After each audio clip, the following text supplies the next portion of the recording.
Well, hello there, brothers and sisters. My name is Rex Beardsley. Once again, welcome back to Learning Mormon Principles, and we're grateful you're here. Today we're going to be now discussing what goes about and on during chapter 17 of 1st Nephi. And this is another faith-building chapter. I'm very fond of this one, actually, because of Nephi's determination. Even in the face of bleak circumstances, he still manages just to hold his faith together and to be able to still lovingly guide his brothers, who should have been more wise and more mature than they ever were. But in any case, if any of you are familiar with what I'm talking about, the 17th chapter of 1st Nephi, this is where Nephi was instructed of the Lord to build a boat. This boat was going to be the boat that took them to the Promised Land, from where they had camped out at Bountiful on the Arabian Peninsula. Now, of course, he has trials and tribulations, both before, during, and after the building of that boat. And this is just real quick a picture of them on that boat, preparing to sail to the New World, of course. So here you've got Lehi and his wife Sariah and Nephi, amongst others. So I hope you've got your scriptures ready. And the other thing I would love to invite you to do is I try to remember to go all the time, is to invite you to pause the video and say a prayer to your Heavenly Father. Ask Him to help guide you and to give you the understanding of which you will need to have to be able to fully grasp some additional things that you may not have yet thought about or just read, or just somehow managed to jump over something and don't remember from last time you read through this. So we'll start with the chapter heading. Chapter 17 chapter heading says this: Nephi is commanded to build a ship. His brethren oppose him. He exhorts them by recounting the history of God's dealings with Israel. He is filled with the power of God. His brethren are forbidden to touch him, lest it wither as a dried reed. This is a cool verse, or chapter rather.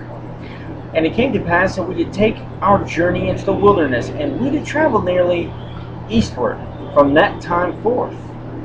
And we did travel and wade through much affliction in the wilderness, and our women did bear children in the wilderness.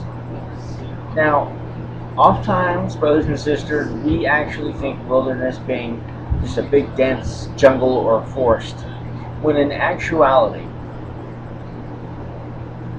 those children that were born along the way to where they currently were here at Bountiful. The issue was that there was hardly anything amongst the route which they traveled that would support them for very long. They were traveling through rocky areas with little to no plant life or animal life. They were traveling through, obviously, the deserts in the Arabian Peninsula, amongst the other things. So the women had it pretty hard on. Verse 2: And so great were the blessings of the Lord upon us, that while we did live upon raw meat in the wilderness, our women did give plenty of suck for their children, and were strong, yea, even like unto the men. And they began to bear their journeyings without murmurings, which is actually fairly unprecedented for them to have changed their attitude so quickly. Verse 3: And thus we see that the commandments of God must be fulfilled. And if it so be that the children of men keep the commandments of God, He doth nourish them, and strengthen them, and provide means whereby they can accomplish the thing which He has commanded them. Wherefore He did provide means for us while we did sojourn in the wilderness. Okay, go back to that infamous scripture where the Nephi says, I will go and do the things which the Lord hath commanded me. For I know that the Lord giveth no commandment unto the children of men, save He shall prepare a way for them, that they may accomplish the thing which He has given them. Why does that mean so much? Well, what it means to Nephi is that he knows that there's nothing he can't do, and not speaking in a physical nature either. He knows that anything God asks him to do, he can do. Verse 4, we did sojourn for the space of many years, yea, even 8 years in the wilderness.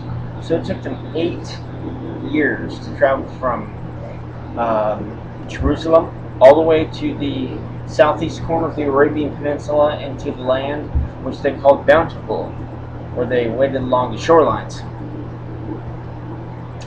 I'm certain it doesn't actually take that long to travel by foot, but we know that they would travel for so many days, and they'd set camp, and they'd be there for, it could be weeks or months at a time, and then they'd pick up and keep traveling along, just as the Lord would guide them to do all things. Verse 5 says, and we did come to the land which we called Bountiful. So here, that same land I'm telling you about again, because of its much fruit and wild honey. And all these things were prepared of the Lord, that we might not perish. And we beheld the sea, which we called Irianton, which, being interpreted, is many waters. And it came to pass that we did pitch our tents by the seashore, and notwithstanding we had suffered many afflictions and much difficulty, yea, even so much that we cannot write them all, we were exceedingly rejoiced when we came to the seashore, and we called that place Bountiful, because of its much fruit. So, that scripture rings true for any of you who are Latter-day Saints. There's several scriptures that we know about. One of them says, after great tribulation cometh blessings. Now this is 8 years full of tribulation, traveling in the wilderness. Blessing, and the raising of the spirits, and in their moral, their morale came when they saw that land.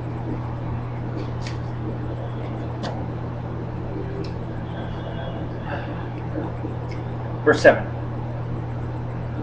And it came to pass that after I, Nephi, had been in the land of Bountiful for the space of many days, the voice of the Lord came unto me, saying, Arise, and get thee into the mountain.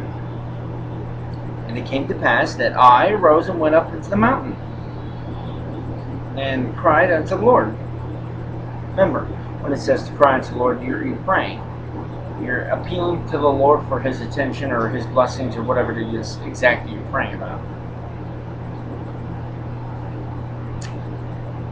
And it came to pass that the Lord spake unto me, saying, Thou shalt construct a ship, after the manner which I shall show thee, that I may carry the people across these waters. Now, many people would find it kind of particular, or rather peculiar, that the Lord would say, I'm going to have you build a boat, but I want you to build it the way I show you. Why does that matter? Because the boats of the olden days were not constructed and made in such a manner to where they could basically survive on an open, large ocean or sea. The only type of boats that they typically had at this point were smaller little boats that were safest to use in, along, or around the shoreline of anything around there. So those are the type of boats that man built at that time. Now,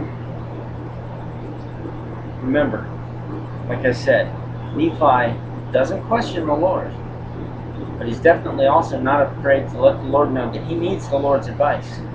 So, proof of that is found in verse 9, so let's read that together. It says, And I said, Lord, whither shalt I go, that I may find ore to molten, that I may make tools to construct this ship, after the manner which thou hast shown unto me? And it came to pass that the Lord told me whither I should go to find ore, that I might make tools.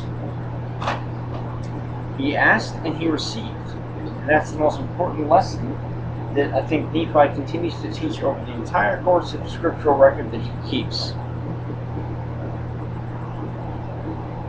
So as you ponder that, get ready for the next segment. We'll see you back here in just a moment, okay?